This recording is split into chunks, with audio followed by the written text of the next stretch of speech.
Okay, so in this video, I want to talk about the integral as a function. So this is sort of similar to how we talked about how the derivative is a function. Now I'm going to talk about how the integral is a function.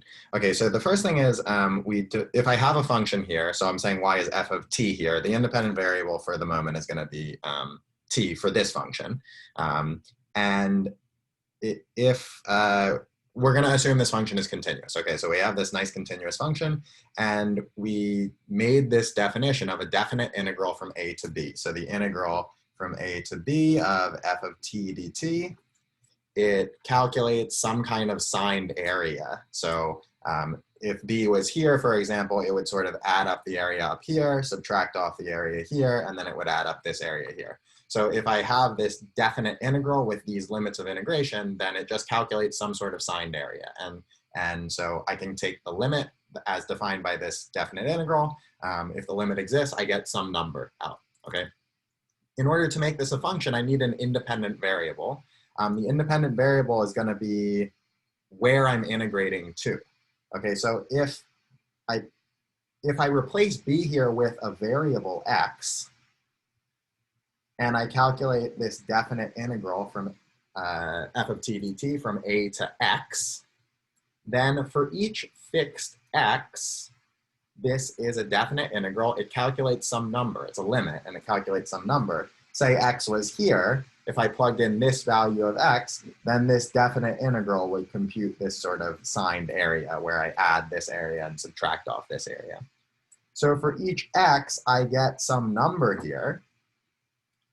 And you can think about that as a function, because for each input x, I have an output, which is some number. And so I can define this to be a function, which I'm going to call capital F of x. So this is the definition of this function, capital F.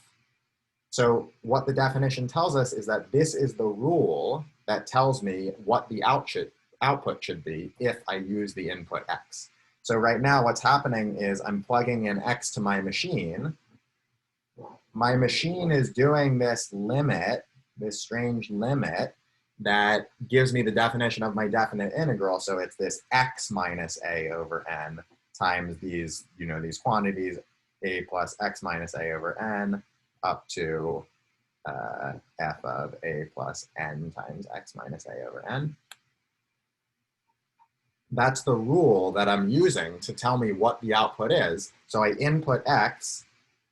This limit, you see, it depends on x. So whatever x I plug in, it's going to change what's happening inside of here. But the rule is defined like this. And then I get some output. And the output is what I'll call either capital F of x, or we can write it like this, the integral from a to x of f of t dt. And so whenever this limit exists, then I have this output. For each input, there's one output if the limit exists. So for each input that makes sense, there's one output. And so this is a well-defined function, and it's just that the rule is this thing. It's very similar to how when we understood the derivative as a function, we input our x, our rule was some other limit of the slopes of these secant lines, and then the output was a number. For each x, there was an output that was a number, and so the derivative itself was a function.